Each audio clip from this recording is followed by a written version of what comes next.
Our story begins from the deep under the Appalachian Trail in Pennsylvania. Two explorers are checking out a cave system that's 1,000 feet underground. They break through some ancient rocks and stumble upon an uncharted part of the cave. But suddenly, they hear a creepy noise. Before they know it, a swarm of winged creatures bursts out, and the explorers try to run, but it's too late. The creatures surround them and kill them. Meanwhile, in Montclair, Ally is wrapping up another rough day at school, doing her best to ignore the jerks who make fun of her for being deaf. Luckily, she's got her best friend Rob, who even learned sign language to talk with her, though she's a pro at reading lips. Rob's super supportive and walks her home, holding her hand the whole way. When Ally gets home, she's greeted by her sweet dog, Otis, and insulted by her annoying brother, Jude. Her mom, Kelly, scolds her for being late and teases her about Rob, hinting at a crush. But suddenly, Otis starts barking, his fur standing on end like he senses danger nearby. Later that night, Ally spots helicopters flying overhead and smoke rising in the distance. She finds her grandma Lynn sneaking a cigarette,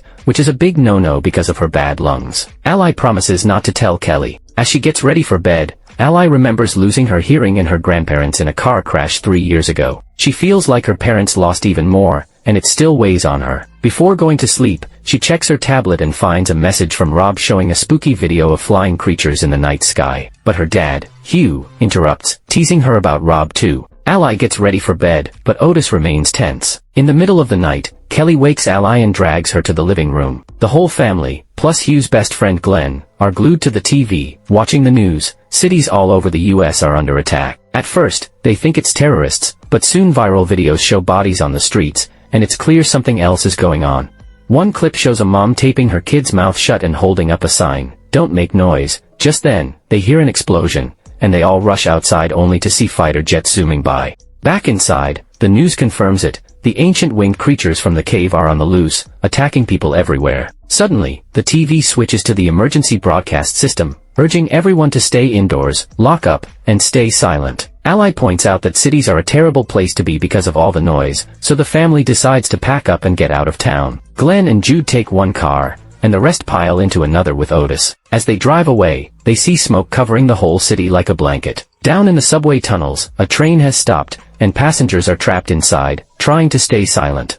But then, a baby starts crying, and the passengers freak out, trying to take the baby away from the mother and throw outside. Desperate, the mom snatches her baby back and declares she's leaving the train with her child. The mother and her baby leave the train and sneak through the dark tunnel, trying to stay as quiet as possible. But then, oops, the baby drops her pacifier and starts wailing. Within seconds, the creatures swoop in. The mother tries to run, but she's no match for the flying horrors, and the terrified passengers watch from the train as the creatures kill them both. Back with Ally's family, they hear on the radio that the death toll is skyrocketing. Ally chats with Rob on her tablet, and he tells her his family decided to follow the authorities' advice and stay home. The family eventually stops at a gas station to get supplies, and Ally takes Otis out for a bathroom break. But Otis starts barking at a sketchy guy with a gun. The man shoots into the sky and demands their car. Hugh's ready to hand over the keys, but Glenn's not having it. He shoots the guy in the leg, and Otis jumps in for a bonus bite. Glenn snatches the gun, and the family drives off, leaving the guy behind without a second thought. The stress gets to Jude,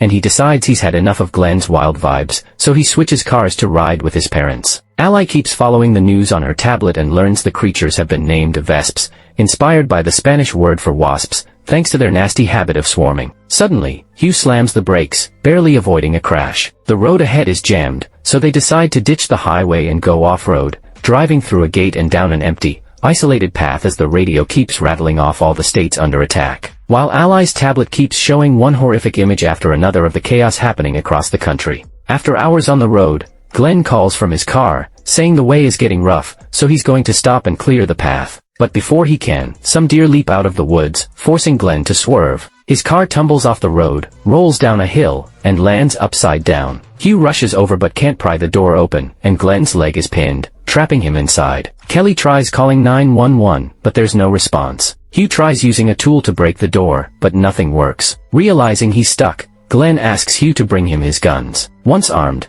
Glenn tells them to go on without him. Hugh hesitates, promising to come back with help, but the family has no choice. They get back in their car and start to leave. Then Otis begins barking again, hair standing on end, and Ally remembers the no noise rule. She begs her dad to turn off the engine, but it's too late. A vesp crashes into the car window. Otis loses it, barking louder, and more vesps swarm the car, smashing into the windows. Lynn screams, and Glenn hears the commotion from his wrecked car, along with the angry screeches of the Vesps. Determined to save the family, Glenn fires his guns, drawing the Vesps away. They surround his car and kill him within moments. But Otis still won't stop barking. So Hugh desperately tries to calm him, but nothing works. Ignoring Ally's tearful pleas, Hugh opens the door and pushes Otis out.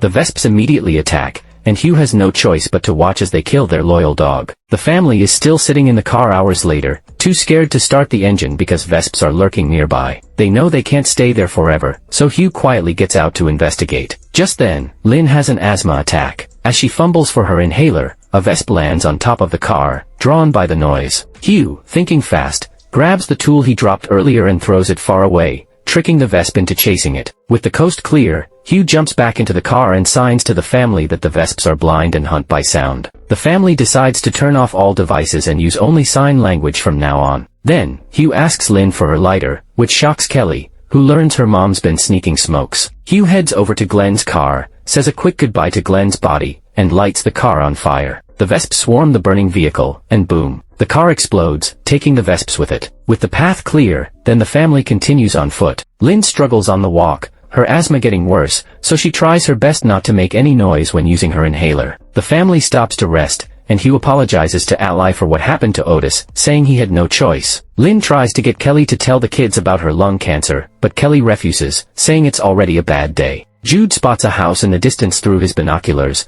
and they decide to head that way. By the time they reach the house, it's dark, and Hugh accidentally rings a bell on the gate. A Vesp lands right on the fence, just as the homeowner comes out, armed and ready to shoot. Apparently, she has no clue what's been going on in the world. Her shouting attracts a swarm of Vesps, who push her into a well and kill her on the spot. The family sneaks around, finding a drainage pipe to crawl through. Hugh goes first, not noticing a snake hidden in the dirt. He reaches the other side, confirms the house is empty, and signals the family to follow. As the rest of the family crawls through the pipe, the snake finally makes an appearance, hissing angrily. The echo in the pipe attracts a Vesp, which snatches the snake before it can bite anyone. But trouble isn't over. A second Vesp attacks Kelly, biting her leg. Hearing Kelly's screams, Hugh bolts over and cranks up a wood chipper. The Vesps are drawn to the noise and fly straight into the machine, meeting a grisly end. The family drags Kelly into the house, where Lynn, who used to be a nurse, cuts Kelly's pants and treats the wound, which turns out to be worse than expected. After Kelly falls asleep, Lynn and Hugh share a drink while the Vesps outside continue feasting on the homeowner's body in the well. Upstairs, Ally manages to get in touch with Rob on her tablet. Rob looks rough, dirty and shaken, and tells her his parents are dead.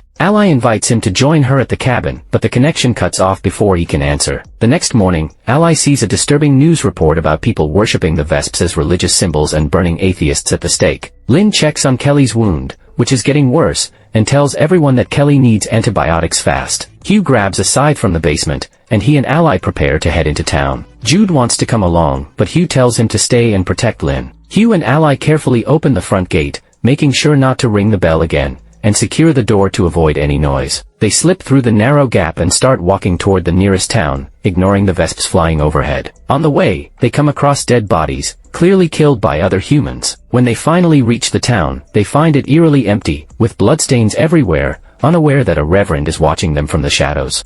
Hugh and Ally reach the pharmacy, but the front door is locked, so they sneak in through the back. Right away, they're hit with the stench of rotting bodies, people who were killed while trying to grab supplies. As Hugh collects antibiotics, Ally notices something nasty. The Vesps have laid eggs inside the bodies. Suddenly, a baby Vesp hatches, and fluid splashes all over Ally's face, making her gasp. That's all it takes for 3 big Vesps to land on the shelves, listening for another sound. Thinking quickly, Hugh spots a fire alarm and whispers for a mop.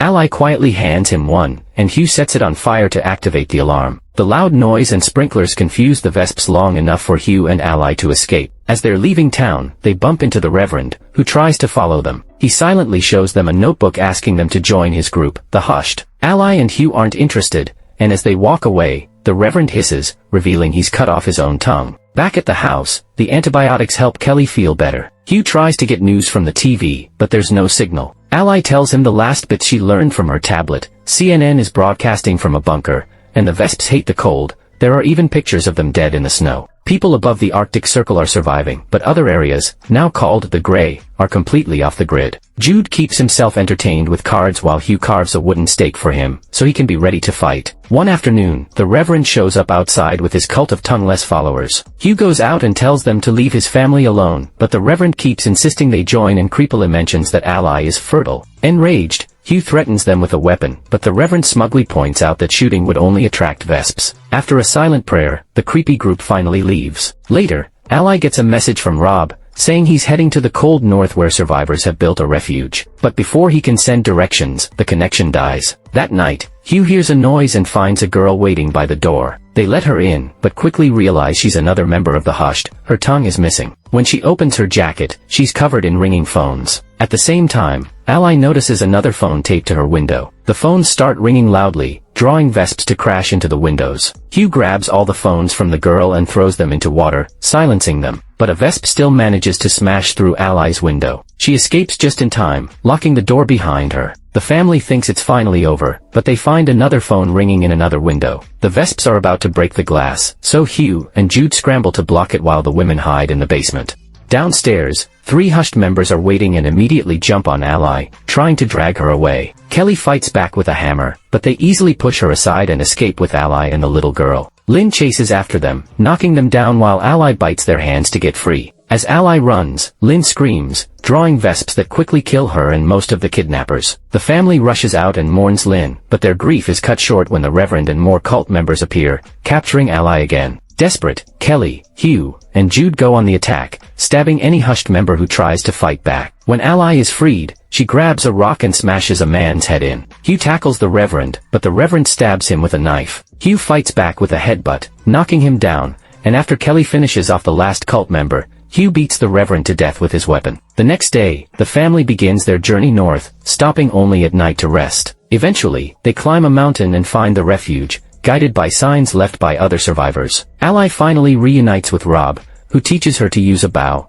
and now they hunt vesps together whenever they get too close to their new home. This movie's name is The Silence, which was released on 2019, and got 5.8 rating on IMDb. Anyway, hope you guys enjoyed the video. Hit the like if you truly enjoyed it, and hit the subscribe for more content like this. I'm sure we'll meet again in next video.